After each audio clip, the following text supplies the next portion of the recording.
Welcome to our Tagalog learning lesson. This is Miss Juanita de Guzman Gutierrez, author, writer of 22 books, New York City school teacher here in the USA, where I am, and also in the Philippines, Saito Tagalog or Filipino, and also journalism teacher and school paper advisor and university professor. My name is Juanita de Guzman Gutierrez, Miss Juanita de Guzman Gutierrez, and this is my first book, Speak Tagalog, a basic primer written by yours truly, Juanita de Guzman Gutierrez, BSCD, MSCD. ABC, Miss Gutierrez is a special teacher. This is a gift from my students, a Filipina who is a valedictorian in our school in New York City. Isn't that beautiful?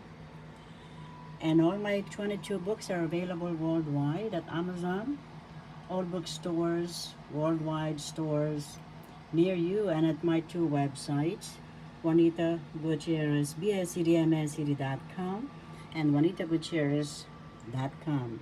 Welcome once again to our lessons in speaking Tagalog or Filipino. Today we are going to discuss about parts of speech. Parts in Tagalog, bahagi. Bahagi.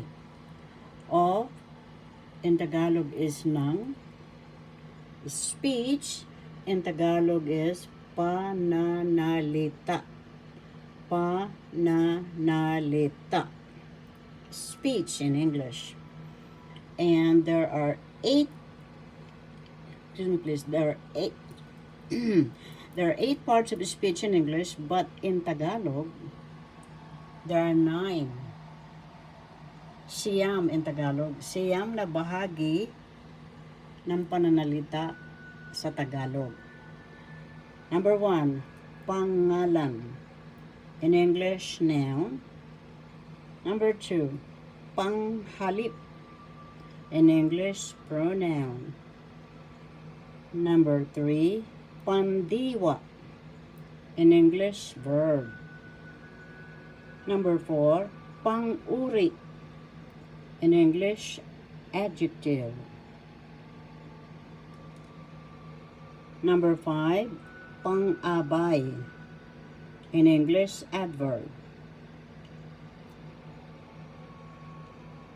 Number 6, pang-ukol. In English, preposition. Number 7, pangatnig. In English, conjunction. Number 8, pandamdam. In English, interjection. Number 8, I think I already said that. Number 9, excuse me please, pang-angkop. Pang, P-A-N-G, I think it's already erased. Let me close it up a little bit. Pang-angkop. In English, ligature. Let's repeat and let's review. Parts of speech. In Tagalog, bahagi ng pananalita. Bahagi ng pananalita. In English, parts of speech. Number 1, pangalan. Pangalan. Pangalan. In English, noun. Number 2, panghalip. Panghalip. Panghalip.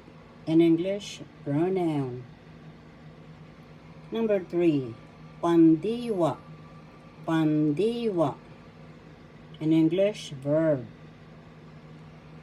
Number 4, pang-uri. Pang-uri. Pang-uri. In English, adjective. Number 5, pang-abay. Pang-abay. Pang-abay. In English, adverb. Number 6, pang-ukol. Pang-ukol. Pang-ukol. In English, preposition. Number 7, pangatnig. Pangatnig.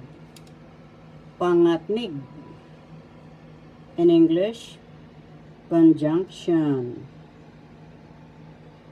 Number 8, pandamdam. First syllable pan, second syllable dam, third syllable dam. Pandamdam. Pandamdam. Pandamdam. In English, interjection. And number 9, let me focus that a little bit because it's a little bit blurry. Pang, P-A-N-G. P-A-N-G, pang, angkop. Pang, angkop. Pang, angkop. In English, ligature. In our next video, I'm going to give you examples of each. Pangalan, noun. Panghalip, pronoun. Pandiwa, verb. Pang-uri, adjective. Pang-abay, adverb. Pang-ukol, preposition. Pangatnig, conjunction. Pandamdam, interjection. Pang-angkop, ligature. So in the next video, I'm going to give you examples of parts of speech. In Tagalog, bibigyan ko kayo ng halimbawa ng bahagi ng bahagi ng pananalita. That means in English, in the next video, I'm going to give you examples of each parts of speech. So we're going to discuss noun, pangalan, pronoun, panghalip, verb, pandiwa, adjective, pang-uri, adverb, pang-abay, preposition, pang-ukol, conjunction, pangatnig, interjection, pandamdam, ligature, pang-angkop.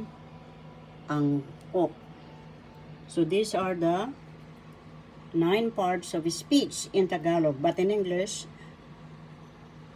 in Tagalog, bahagi ng pananalita. Siyam. In English, there are only 8 parts of speech. But in Tagalog, there are 9. Bahagi ng pananalita. Marami pong salamat. Thank you all very much for watching. See you all again. And by the way, my pointer is a pen that has my other book, Secret Miracles of Torres Jordan Blaze, written by yours truly, Juanita de Guzman Gutierrez, BSCD, MSCD. Thank you all for watching. Marami pong salamat. See you all again. Magkita uli po tayo. That's the meaning of see you all again. Thank you all so very much. Have a wonderful day. This is Miss Gutierrez. Thank you to all my wonderful subscribers, those who like, shares, comments, and subscribe. God bless. In love and light.